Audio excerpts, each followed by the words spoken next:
These people, it's not just trade deals. They've infiltrated and taken over everything that's happening in this government. Everything. I mean, while we have men and women putting their lives on the line in Iraq, we got a bunch of paid mercenaries roaming around over there, making 10 times what our men and women in uniform are making, working for Blackwater. We got Halliburton getting billion-dollar, no-bid contracts in Iraq. Just recently, we had an effort made by Congress to do something about what technically is called reverse payments. What it really is a bribe. What's happening is the drug companies pay off the generic companies to keep them from putting cheap prescription drugs on the market. It literally, they just pay them off so that they can continue to have a monopoly and charge whatever they want. Congress said, this is wrong. Not shockingly. They said, this is wrong. We're going to do something about it. And then the drug company lobbied the Senate. They spent almost $40 million lobbying last year. And after they finished, the whole thing went away. And they continue to do exactly what they've been doing.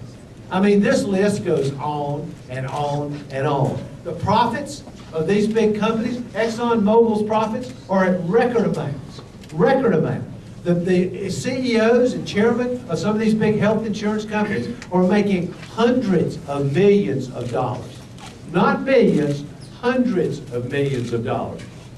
All that is going on at exactly the same time that tonight, 200,000 men and women who wore the uniform of this country, veterans, will go to sleep under bridges and on graves. That's going on at the same time that 35 million Americans last year went hungry. 35 million. That's roughly the population of California. So you just picture in your mind's eye every man, woman, and child in California going hungry. In America, 47 million people who, if something happens to their child and they get sick, they're going to have to go to the emergency room and beg for health care. And I'll give you an example of how that doesn't work.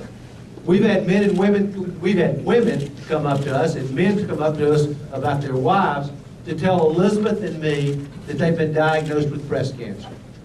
Listen, if you got a serious health problem, you can go to the emergency room and sometimes you'll get health care. You cannot get chemotherapy in the emergency room. You can't. What happens to those women? Really? I met a guy just a few months ago named James Lowe. I met him in the Appalachian Mountains. I was on a poverty tour. He was 51 years old. 51, 3 years younger than me. He was born with a cleft palate. Because he had a cleft palate, he couldn't talk. But it was completely fixable. He just needed an operation to fix it. And he didn't have any health care, so he couldn't pay for it. Finally, somebody voluntarily fixed it for him, out of the goodness of their hearts. Here's the problem. They fixed it when he was 50 years old. James Lowe lived for 50 years in America not able to speak because he had no health care coverage. And he was very kind and generous about it, but I thought to myself, how long are we going to let these people run this country? Really? The drug companies and the insurance companies? America belongs to us. And James Lowe finally got his voice back. It's time for you to get your voice back. You need to...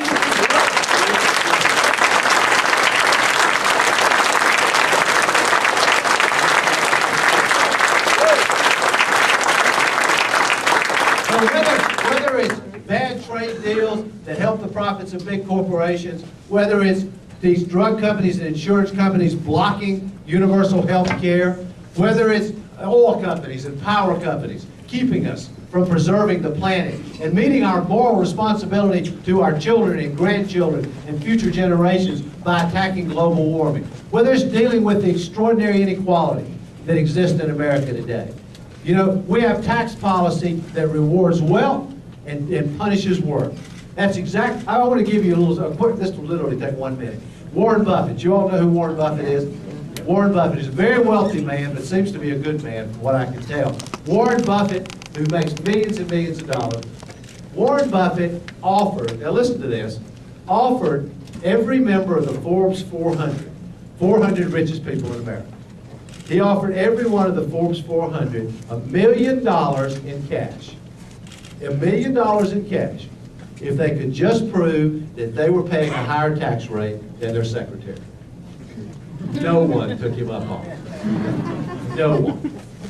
Now you tell me what's wrong with this picture. I mean, when the richest people in America are paying a lower tax rate than their secretary, you think our tax policy is working?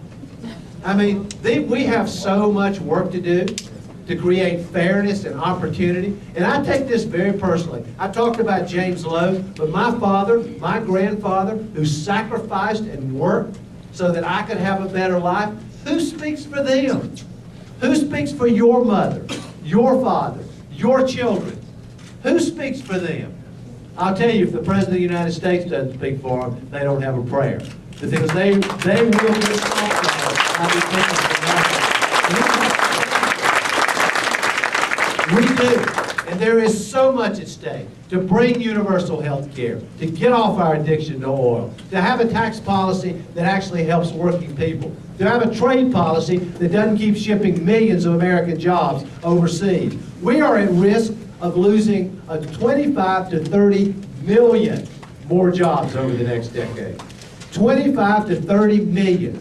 Bad trade policy, and by the way, when I'm president, we're also going to get rid of these tax breaks for American companies that are leaving here and taking jobs overseas.